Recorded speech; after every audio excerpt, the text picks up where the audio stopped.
कृष्ण के विषय में ही कहना चाहूंगा। आज सार्थक का दिन है, तो कृष्ण का जीवन जो सबसे सार्थकमय जीवन था वो क्यों था, तो कुछ कहना चाहूंगा मैं।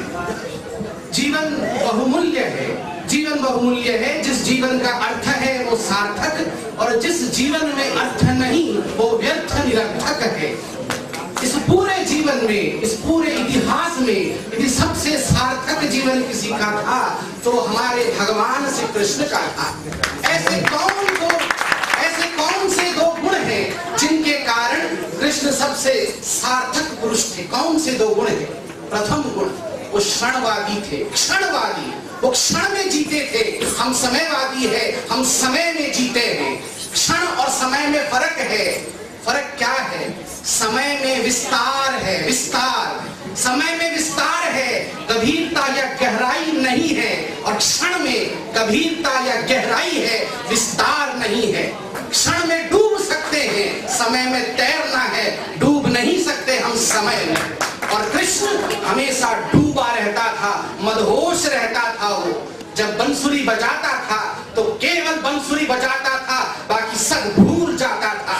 जब रास रचाता था तो रास का ही हो जाता था। और जब धर्म की स्थापना के लिए युद्ध किया कृष्ण ने, तो केवल युद्ध ही किया और सब कुछ को पीछे छोड़ दिया। वो डूबना ही क्षण में जीना कहलाता है। जो क्षण का हो गया वो समस्त जीवन सार्थक बना जाता है।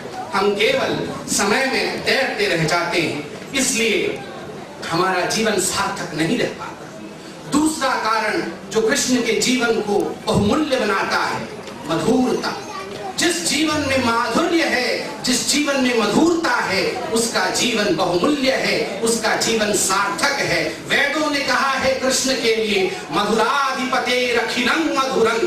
मधुराधिपते, वो मधुरता के अधिपति थे और उनके समस्त गुणों में कुछ झलकता था तो वो माधुर्य ही था।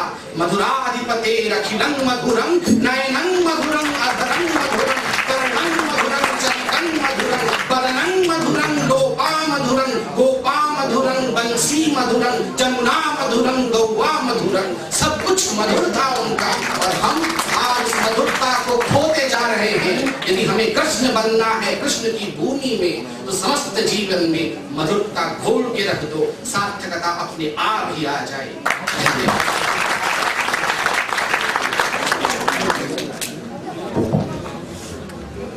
सार्थक यानी अर्थपूर्ण बातों का मतलब शायद डॉक्टर पात्रा जी ने हमें समझाया, तो इनके लिए जोरदार तालियां।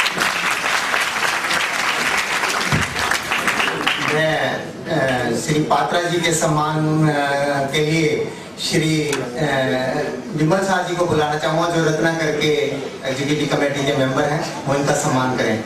श्री पात्रा जी।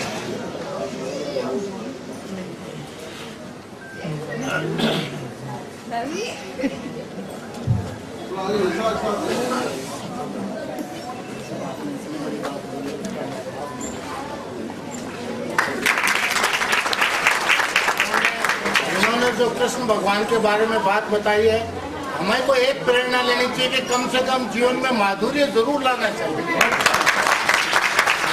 मैं महेश गोयल जी को आमंत्रित करता हूँ कि